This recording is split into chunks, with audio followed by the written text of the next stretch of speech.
നമസ്കാരം. റാഫ്റ്റോക്ക് ഫുട്ബോളിലേക്ക് അവർക്കും സ്വാഗതം. കാർലോ അഞ്ചലോട്ടി കോച്ചായ ബ്രസീലിന്റെ ആദ്യ കളി വിജയിച്ചില്ല.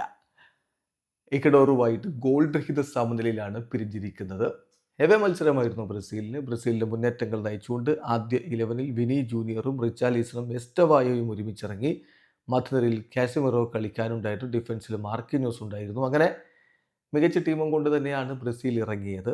ആദ്യ പകുതിയിൽ ചില നീക്കങ്ങളൊക്കെ നടന്നെങ്കിലും ഗോൾ വന്നില്ല എന്ന് മാത്രമല്ല, ബ്രസീലിൻ്റെ പ്രകടനം അത്ര മികച്ചതായിരുന്നില്ല ആദ്യ പകുതിയിലേത് എന്ന് എടുത്തു പറയണം. റിച്ചാർലിസണൊക്കെ വളരെ ഹൊറിബിളായിട്ടുള്ളൊരു പെർഫോമൻസാണ് നടത്തിയത്. മധ്യനിരയിലും മികവ് കാണാൻ പറ്റിയില്ല.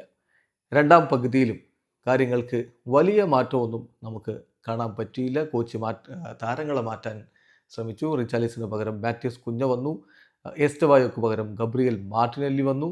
മധ്യനിരയിലെ കാര്യങ്ങൾ ഒന്നുകൂടി ശരിപ്പെടുത്തുക എന്ന ഉദ്ദേശത്തോടെ 78-ാമത്തെ മിനിറ്റിൽ ഗേഴ്സിന് പകരം ആൻഡ്രി സാൻഡോസിനെയും കളിക്കളത്തിലേക്ക് വിട്ടു. പക്ഷേ പ്രകടനത്തിൽ വലിയ മാറ്റങ്ങളൊന്നും വരാതെ ബ്രസീൽ സമനിലയിൽ പിരിഞ്ഞു. ഗോൾ രഹിതമായിട്ട് ഓരോ പോയിന്റ് ഇരു ടീമും പങ്കുവച്ചു. ഇക്കഡോർ അതോടുകൂടി 15 കളികളിൽ നിന്ന് 24 പോയിന്റിലേക്ക് കടന്നിരിക്കുന്നു. അവർ രണ്ടാം സ്ഥാനത്താണ്.